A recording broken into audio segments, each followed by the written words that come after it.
महात्मा गांधी केवल राष्ट्रीय स्वातंत्र्य काక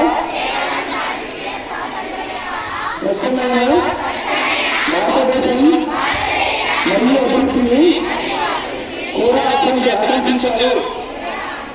దీనిని స్ఫూర్తిగా తీసుకొని స్వచ్ఛ ఆంధ్రప్రదేశ్ సాధించి తద్వారా స్వచ్ఛ భారత్ సాధించే లక్ష్యంతో నేను కృషి చేస్తానని ప్రతిజ్ఞ పొందుతున్నాను. నేను పరిశుభ్రంగా ఉండడంతో పాటు పరిసరాల పరిశుభ్రత కోసం కొంత సమయం కేటాయిస్తానని సిద్ధం చేస్తున్నాను.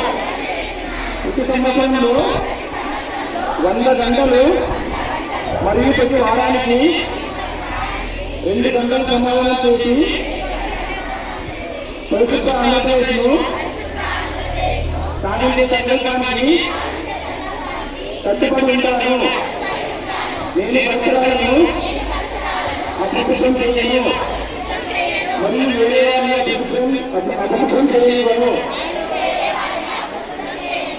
అందరికంటే ముందు నేను నా కుటుంబాన్ని, నా పరిసరాలను, నా కార్యాలయాన్ని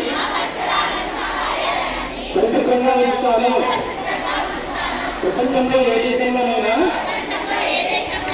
పరిశుభ్రత కనిపిస్తుందంటే దానికి కారణం ఆ దేశ ప్రజలు దాన్ని పరిశుభ్రంగా ఉంచుతారు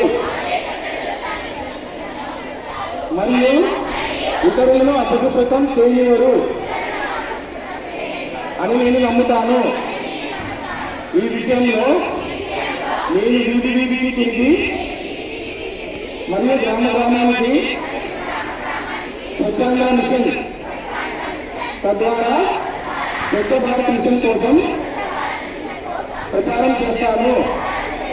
నేను ఈ రోజు నుంచి నాతో పాటు 100 మందితో నాలాగా పరిశుభ్రత కోసం 100 గంటల సమయాన్ని కేటాయించేటట్లు చేశానని ప్రమాణం చేస్తున్నాను. ఈరోజు పరిశుభ్రత గురించి నేను వేసిన ఈ ముందుకు ఆంధ్రప్రదేశ్ రాష్ట్రాన్ని మరియు భారతదేశాన్ని శుభ్రపరచడంలో సహాయం చేస్తుందని నమ్ముతాను. స్వచ్ఛంగా స్వచ్ఛ భారత్. థ్యాంక్ యూ అన్నమాట.